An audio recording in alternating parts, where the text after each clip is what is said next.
Oke, halo, kembali lagi bersama saya Tia Madalena Manurung. Apa kabarnya nih semuanya pada hari ini? Semoga sehat selalu ya. Nah, pada hari ini saya akan memberikan tutorial singkat mengenai tes golongan darah ya dengan menggunakan virtual lab. Nah, nanti virtual labnya akan saya sematkan di bagian deskripsi ya di video YouTube ini. Kemudian di sini nanti akan menggunakan dua link ya. Jadi yang pertama ini yang Science Forms, yang satu lagi ini adalah Education Games yang Blood Typing Games ya. Jadi yang pertama di sini sudah tampak ada 4 orang ya yang kita tidak ketahui golongan darahnya. Jadi kita bisa menggunakan virtual lab ini untuk mempelajari cara bagaimana menentukan golongan darah pada manusia ya. Kita bisa klik. Jadi yang pertama kita klik dulu Miss Brown. Nah, di sini sudah ada prosedur langkah-langkahnya. Jadi step pertama itu kita akan memasukkan darah sampelnya ini ke dalam setiap well. Kita masukkan seperti ini.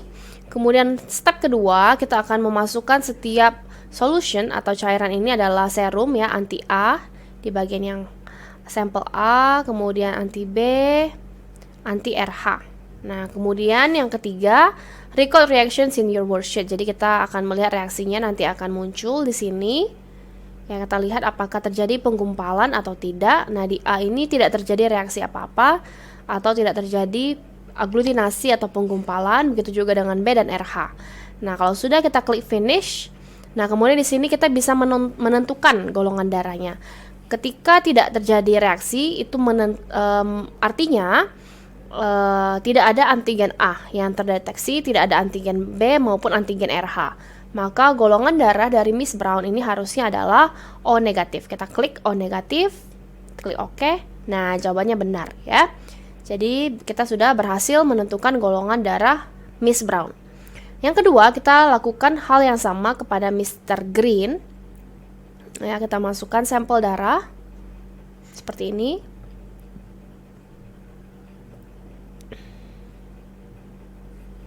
Oke. Kemudian kita tetesi dengan serum anti A, anti B, dan anti RH. Kita amati reaksinya.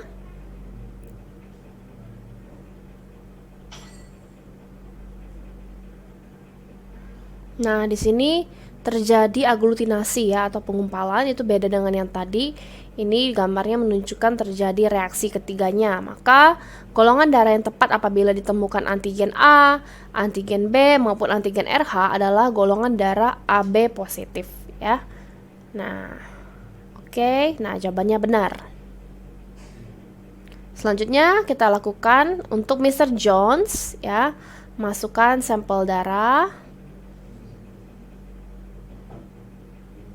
Lalu kita tetesin dengan serum.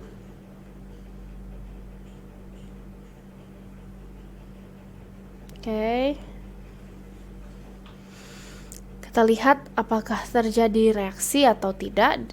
Nah, yang A ini tidak terjadi reaksi atau tidak ada penggumpalan ya, tidak ditemukan antigen A, ditemukan antigen B dan tidak ada antigen RH. Maka golongan darahnya adalah B lalu negatif ya. B negatif. Nah, demikian. Dan yang terakhir kita tes golongan darah dari Mr. Smith. Nah, masukkan sampel darahnya seperti ini. Lalu kita tetesin dengan serum anti A, anti B, dan anti RH. Lalu kita amati reaksi yang terjadi. Lah, di sini terjadi reaksi ya. Maka ada antigen A, tidak ada reaksi di sini, tidak ada antigen B, dan ada antigen rhesus. Maka golongan darahnya adalah A lalu positif ya. A positif. Oke. Sudah benar. Nah, di sini kita sudah mengetahui setiap golongan darah yang ada. Lalu nanti mungkin di worksheets atau di penugasan ada orientasi masalah. Misalnya nanti ada Miss Potter ini memiliki golongan darah apa, lalu peserta didik dapat menentukan golongan darah yang mana yang boleh memberikan transfusi atau donor atau mendonasikan darahnya dengan aman kepada Miss Potter. Nah, untuk mengetahui lebih lanjut cara transfusi darah yang aman, kita bisa menggunakan blood typing games ini ya. Kita pindah ke virtual lab yang lain ya, kita klik play di sini. Oh, sebelum kita klik play, sebenarnya kita bisa learn the theory dulu. Jadi kita bisa mempelajari konsep-konsep mengenai golongan darah dan juga transfusi pada darah. Kita klik saja ya. Nah, pertama adalah about blood types. Jadi tentang golongan darah. Kita lihat dulu di sini. Oke. Nah, jadi apa itu blood type? Ya, what is blood type? Ya, before Nobel Prize awarded, Karl Landsteiner discovered the ABO human blood groups in 1901. It was thought that all blood was the same. Jadi sebelum si Karl ini mendapatkan Nobel Prize ya, karena menemukan sistem ABO, penentuan golongan darah pada tahun 1901, pada waktu itu dipikir semua golongan darah itu sama saja ya. This misunderstanding led to fatal blood transfusions. Dan jadi kesalahpaham ini mengakibatkan ya transfusi darah yang fatal. Jadi mungkin pada waktu itu banyak yang meninggal karena tidak mengetahui sistem ini atau tidak mengetahui adanya reaksi yang dapat terjadi apabila golongan darah yang diberikan itu mengalami berbeda, misalnya antigennya dengan antibodinya ya.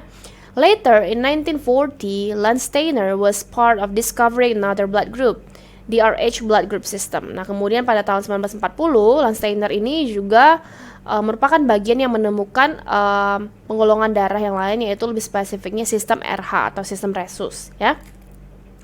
There are many blood group systems known today, but the ABO and Rh blood groups are the most important ones used for blood transfusions. Nah, jadi pada sekarang ini sebenarnya sudah banyak sistem penggolongan darah, namun sistem ABO dan RH ini adalah yang paling penting untuk diketahui ketika proses transfusi darah ya. The designation Rh is derived from the rhesus monkey in which the existence of the rhesus blood group was discovered. Nah, jadi pertama kali penentuan tentang rhesus ini yaitu percobaan yang dilakukan kepada monyet ya yang memiliki rhesus ya pada waktu itu. Jadi memiliki rhesus antigen. Nah, jadi what is the blood made of? Jadi ini apa komponen dari darah ya, kita bisa lihat sendiri. An adult human has about 4 to 6 liters of blood circulating in the body. Among other things, blood transports oxygen to various parts of the body. Nah, jadi kita atau manusia dewasa memiliki sekitar 4-6 liter darah ya yang mengalir seluruh tubuh. Kemudian juga darah ini mengangkut atau mentransportasikan oksigen ke seluruh tubuh. Blood consists of several types of cells floating around the fluid called plasma. Jadi darah ini terdiri dari beberapa jenis sel yang ditemukan di cairannya yang bernama plasma ya. Ada red blood cells ya, sel darah merah, sel darah putih, kemudian ada platelets yang untuk pembekuan darah ya kalau ada terjadi luka atau trombosit. Kemudian ada plasmanya, ini cairannya ya. Di sini ada detailsnya, apa itu red blood cell, white blood cell dan sebagainya. Ini bisa dibaca saja, kita skip untuk saat ini. Nah, sekarang kita lihat bagaimana perbedaan dari setiap golongan darah ya. Jadi golongan darah ini, our blood types are determined by heredity. Jadi golongan darah kita ditentukan berdasarkan keturunan ya. People belong to either of 8 different blood types. Jadi setiap orang itu memiliki salah satu lah dari ke-8 jenis golongan darah ini ya. Jadi ada A positif, A negatif, B positif, B negatif dan seterusnya. Nah, jadi kalau ya kita lihat ya, the 8 blood types have different combinations of certain molecules antigen on the surface of red blood cells. Jadi sebenarnya perbedaan ini ditemukan karena adanya antigen yang berbeda ya di setiap molekul sel darah merah. Jadi di permukaan sel darah merah itu ada yang namanya antigen. Nah, ini sebenarnya protein ya. Jadi the A and B antigens are sugars and Rh antigens are proteins. Jadi antigen A dan B ini adalah gula sebenarnya. Yang tadi saya sebut protein itu adalah antigen dari rhesus ya. The antigens expressed in the red blood cells determine an individual's blood type. Jadi antigen ini yang nanti menentukan golongan darah pada individu itu. Also, combination of some other molecules floating around in blood plasma differs between the 8 blood types. The so-called antibodies. Yang selain antigen juga membedakan itu adalah antibodies. Jadi antigen itu kalau di beberapa referensi buku disebut juga dengan agglutinogen ya. Sedangkan antibodies juga bisa disebut sebagai agglutinin. Nah, jadi misalnya, you can have A or and B or Rh antigens or none of them. Jadi kita bisa memiliki antigen A ataukah antigen B ataukah keduanya ataukah tidak sama sekali dan seterusnya. Nah, kita lihat di sini contohnya ya. Contohnya blood type A negatif, golongan darah A negatif. So antigens, jadi antigen yang di permukaan darahnya ini akan mengindikasikan golongan darah A memiliki antigen A. Begitu ya. Kemudian golongan darah A ini di sini kan A negatif, berarti tidak memiliki resus. Jadi Rh negatif indicates there are no Rh antigens. Nah, jadi tidak ada antigen resus. Nah, sedangkan antibodiesnya untuk golongan darah A memiliki antibodies B ya, dan juga antibodies resus atau RH. Jadi ketika nanti ada RH misalnya golongan darah A misalnya tapi positif ya, A+, diberikan kepada A negatif tidak bisa karena dia ada antibodies yang akan menyerang resus antigen resus tersebut. Maka akan terjadi reaksi aglutinasi atau penggumpalan. Nah, begitu ya. Nah, selanjutnya bisa dilihat sendiri A+, yang penting konsepnya itu mengetahui bahwa ada ditemukan antigen. Ya, misalnya golongan darah A berarti memiliki antigen A. Apakah dia positif atau negatif tergantung antigen resusnya. Kemudian golongan darah B memiliki antigen B. Nanti antibodiesnya berarti antibodies A ya. Sedangkan kalau golongan darah AB itu memiliki keduanya ya, antigen A dan antigen B, tetapi tidak memiliki antibodi. Sedangkan kalau golongan darah O itu tidak memiliki antigen apapun. Ya, makanya disebut juga sebagai universal donor karena bisa diberikan kepada golongan darah yang lain. Namun hal ini tidak terlalu disarankan ya, kecuali dalam kondisi urgent. Jadi kalau di rumah sakit misalnya golongan darah A misalnya, sudah tidak ada nih kantong golongan darah A, yang ada golongan darah O. Apakah bisa diberikan? Bisa. Ya kan, karena golongan darah O tidak memiliki antigen. Tetapi apakah selalu lebih aman atau kalau ada pilihan, itu lebih baiknya adalah menggunakan golongan darah yang sama. Karena kan golongan darah O memiliki kedua antibodies ya, antibodies A, antibodies B. Jadi takutnya akan menimbulkan masalah di kemudian hari ya. Itu untuk lebih praktisnya. Ya, ini hanya penjelasan setiap jenis golongan darah dari A+, A-, B+, dan seterusnya ya. Nah, sekarang kita lanjutkan ke bagian gamesnya. Ya, kita kembali ke main menu. Nah, kita play di sini. Nah, jadi step pertama sebelum menentukan transfusi ya tentu saja harus ditentukan dulu golongan darah si pasien ini ya. Kita ambil dulu sampel darah dari pasien, di drag aja. Kemudian kita masukkan ke dalam ketiga test tube ini yang sudah berisikan serum anti A, anti B maupun anti RH. Jadi kocok untuk melihat reaksinya. Nah, di sini kita perhatikan ya, tidak terjadi reaksi atau penggumpalan di test tube A, di B maupun RH. Maka golongan darahnya adalah O, resusnya negatif ya, O negatif. Nah, benar. Kalau sudah, maka sekarang kita akan melakukan transfusi darah. Golongan darah O negatif hanya bisa menerima darah yang O negatif juga, karena kalau O positif tidak bisa karena ada resus antigen yang nanti akan diserang ya oleh antibodies yang ada di O negatif ini. Nah, jadi kita masukin O negatif ke sini. Yes. Ya, di sini ada 3 hidup ya. Jadi kalau masih salah sekali masih bisa. Ini kan games ya. Jadi record bags-nya ini kita masih butuh 2 kantong lagi. Nah, kemudian kita masukin O negatif, lalu generate more bags. Ketika generate more bags, kita masih bisa dapatkan O negatif. Nah, di sini aman, pasiennya sudah hidup. Kita kembali ke main menu. Oke, nah kita coba sekali lagi ya untuk mengasah kemampuan mengenai sistem penggolongan darah ini. Jadi yang pertama kita lakukan hal yang sama, kita suntikkan atau ambil sampel darahnya, kemudian klik next, lalu dimasukkan ke dalam setiap test tube yang ada, seperti ini, ya. Nah, kita bisa lihat terjadi penggumpalan ya di sini ya, di tabung yang A, tabung reaksi yang A ini.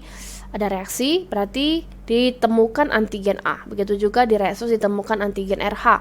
Maka golongan darahnya adalah A positif. Betul ya. Nah, sekarang kita lakukan hal yang sama untuk transfusinya.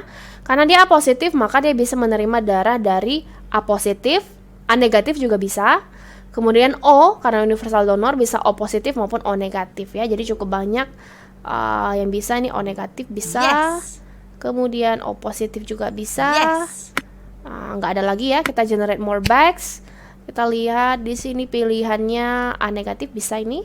Yes. Nah, oke. Nah, maka pasiennya sudah hidup. Nah, demikian untuk virtual lab-nya. Semoga membantu untuk pembelajaran mengenai blood typing bisa dilakukan. Jadi blood typing games ini akan terus di shuffle ya. Jadi golongan darahnya akan terus berubah-ubah. Jadi bisa dilakukan digunakan untuk latihan ya, mengetahui apa saja golongan darah yang dapat diberikan dengan aman melalui proses transfusi darah. Demikian penjelasan hari ini, semoga membantu dan tetap semangat. Goodbye.